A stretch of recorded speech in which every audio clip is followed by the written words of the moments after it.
Assalamualaikum. Nama aku Muhammad Eka bin Rosli. Dalam video ni aku akan menceritakan tentang pengalaman sesat di negara orang.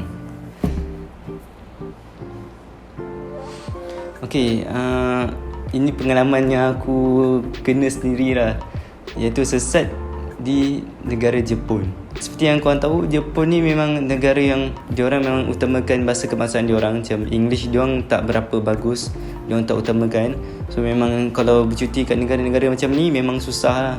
Macam kat Korea kan, kalau speaking pun sikit-sikit je lah diorang boleh faham. So kita faham-faham je lah. So terpaksa lah guna translator. Sekarang pun banyak kan apps yang boleh translate bahasa-bahasa ni kan. So cerita dia macam ni. Masa tu aku pergi Jepun dengan ni abang aku dengan member dia, member bujang lah, tapi ada seorang tu yang dah kahwin. So time tu macam dekat sana kita orang dalam masa seminggu tu memang kita orang pagi tu memang keluar awal daripada rumah. Kita orang sewa rumah tu daripada website Airbnb. Situ memang banyak lah korang boleh tengok, memang murah lah macam nak sewa dekat sana. Untuk seminggu tu baloi lah, dan berapa tak ingat lah. Tapi sebab kita orang ramai pergi, so macam seorang tu boleh lah saving duit. Biasa kita orang keluar pagi dalam pukul 7 sebab sana awal, matahari ni awal. Sebab sana pun macam negara Jepun dengan Korea ni, dia orang awal sejam daripada Malaysia. So memang sana pun siang awal lah. Lepas tu kita orang keluar dalam pukul 7 atau pukul 8. Lepas tu bila balik rumah tu dalam pukul 5. Pergi tu peak hour, balik tu pun peak hour. So cerita dia macam ni. Masa tu kita orang dekat Tokyo. Masa dekat Tokyo tu kita orang tak ingat lah kita orang jalan mana. Tapi time tu memang nak balik lah, dalam pukul 5 tu peak hour, memang orang ramai balik. Peak hour ni memang sana pun dia orang memang utama transport dia adalah subway ataupun kereta api. So dia orang memang tak banyak bawa kereta sebab nak jimat kos kan. Sebab pergi kerja semua sana memang kemudahan dia public transport lah. Masa tu nak balik, masa tu dekat ni dah sampai stesen tu, dekat platform subway tu dia ada nombor setiap platform tu ada nombor 1, 2, 3, 4 tu dalam satu platform tu lah.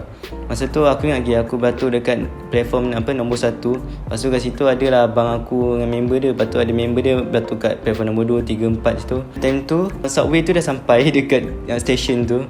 Masa subway tu sampai aku tahu gila ramai orang. Sebab orang balik kerja kan.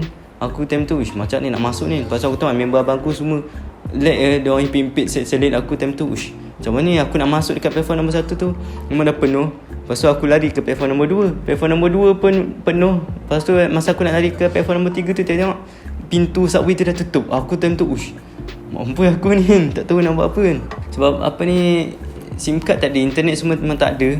Lepas tu time tu aku perasan ada member abang aku, dia macam dia pandang ke arah tingkap tau, tingkap ke arah aku lah. Lepas tu nasib baik aku time tu aku lambai kat dia. Aku lambai dia, lepas tu dia perasan aku. Dia pada sini, aku ingatkan dia suruh tunggu train yang tunggu subway yang lagi satu. Sebab aku tahu yang dia orang akan turun ke stesen mana lepas tu. Time tu memang aku macam tenang. Lepas tu yang sampai subway yang lagi satu tu, aku naik. Lepas tu aku tahu nak berhenti ke stesen mana kan. Sampai stesen yang diorang nak berhenti tu, tengok diorang tak ada.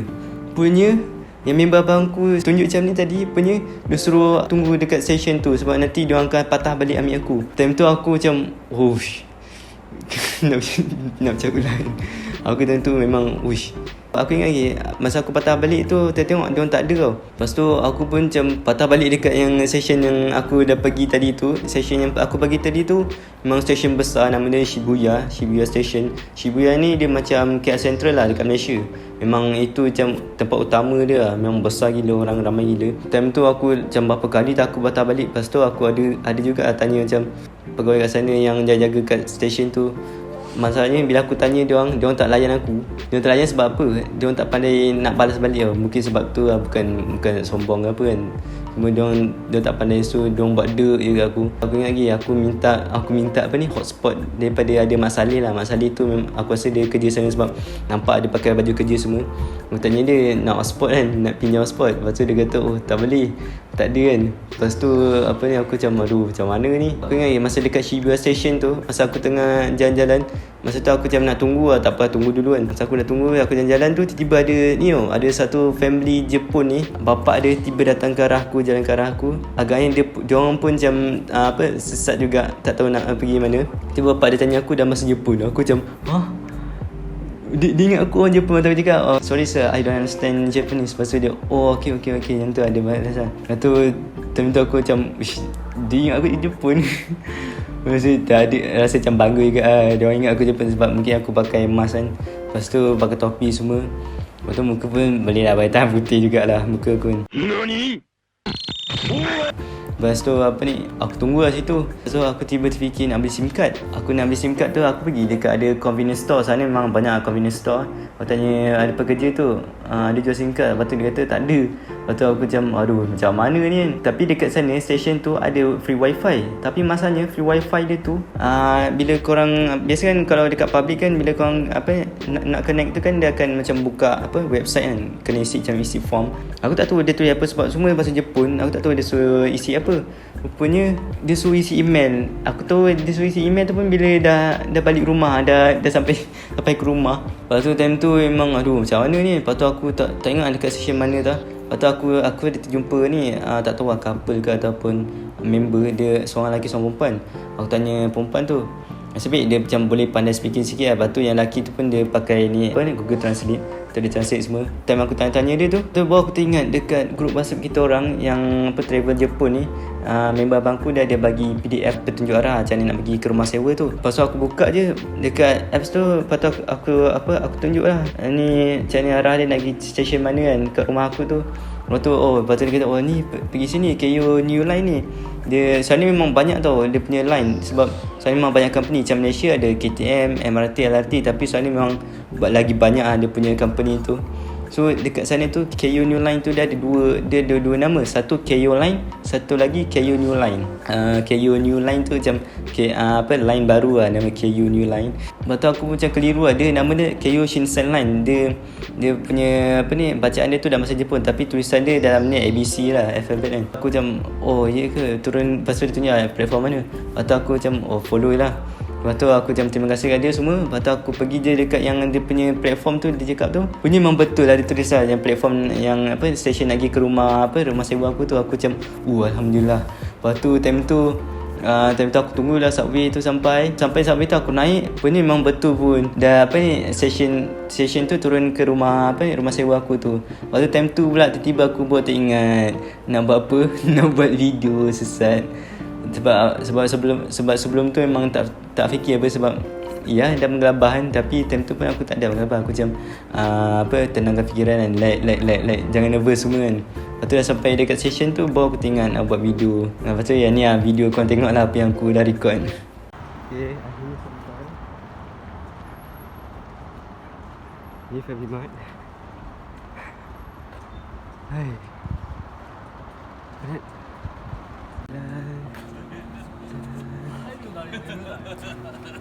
Jual jaga traffic light, belok kiri. Traffic light, the straight.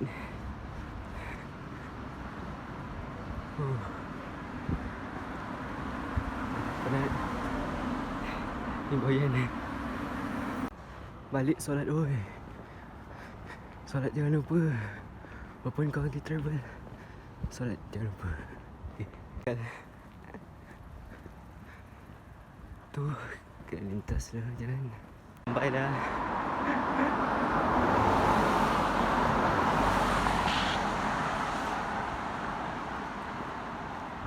Makan dulu.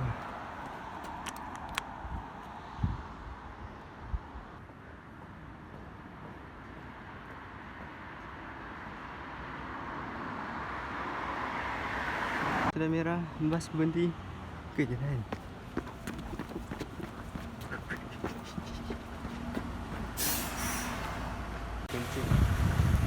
Okey, sudah sampai. Solo travel. Solo travel kan. Main.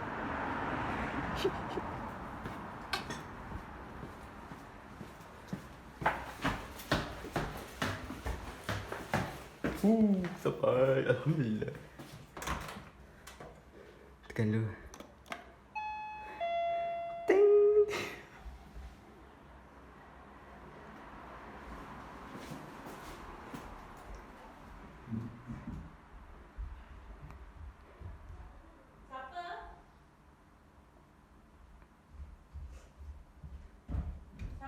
안녕하세요. Siapa? 안녕하세요. Anyo? Adik! 아. Adik, semua orang cari adik macam orang gila. Ya. Semua orang cari adik macam orang gila. Dia lah tinggalkan. Siapa tu? Buat video. Okay, itu video yang aku record tu. Sebelum tu memang dah nak sampai rumah, aku buat lah video kan. Saja nak macam simpan kenangan lah, sesat. Lepas tu dah sampai masa nak jalan balik rumah tu, aku macam lega betul. Sampai je rumah, nasib baiklah ada dua member abangku yang diorang dah balik dulu kat rumah. Lepas tu yang lain tu diorang tengah cari aku lah. So time tu memang aku sampai je rumah, aku buka WhatsApp, dah dapat internet kan. Kat rumah ada wifi. Lepas tu aku WhatsApp abang aku semua, dah sampai balik semua. Tu aku macam sempat lagi makan minum kan, sebab penat kan seorang-seorang time tu. Lepas tu dalam berapa minit tu, lepas tu tengok member abangku dengan abangku semua dah sampai. Lepas tu diorang pun tak ada macam marah, sebab biasa tu kan macam Subway tu ramai, memang tak boleh nak buat apa lah. Memang macam tu asal-asal, tapi silap aku juga lah. Sepatutnya aku pun tak tahu, sepatutnya tunggu je situ dulu kan. Mungkin diorang akan jemput aku balik dekat station tadi tu. So macam tu lah cerita dia. Lepas kejadian tu memang abang aku dia tak tinggal aku. Dia macam follow belakang aku, ikut dekat rumah tu pula ada ni pocket wifi. Dia memang owner tu dah sediakan. Memang aku bawa lah lepas tu pocket wifi tu gimana. So pengajaran dia adalah bila korang pergi cuti ke negara luar ke apa, belilah SIM card. Sebab SIM card kat sana macam yang abang aku dengan member dia beli SIM card tu, harga dia dah RM50 tak silap untuk seminggu.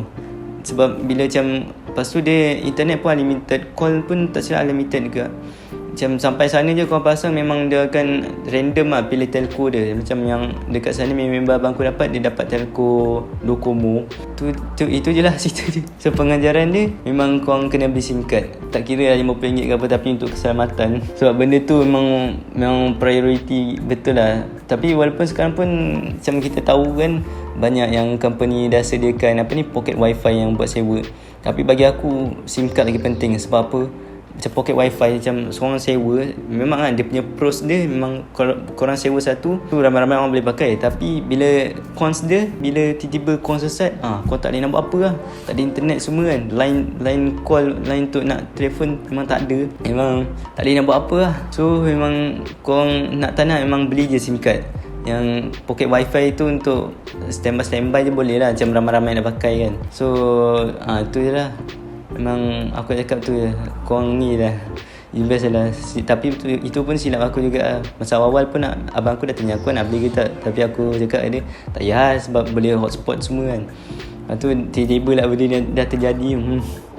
Memang menyesal lah tak beli, tapi benda dah terjadi kan, tak boleh nak apa lah. Okay, itu je lah pesanan aku. Kalau korang pergi mana-mana negara tu pula memang tak pandai speaking, yang korang beli je lah SIM card tu, yang penting. Okay, sampai sini saja video aku. Jangan lupa like, korang subscribe channel Kreatif Multimedia, dan turn on bell kat bawah tu. Mungkin akan ada video-video yang akan diupload. Okay, sampai sini saja. Okay, Assalamualaikum. Terima kasih kerana menonton.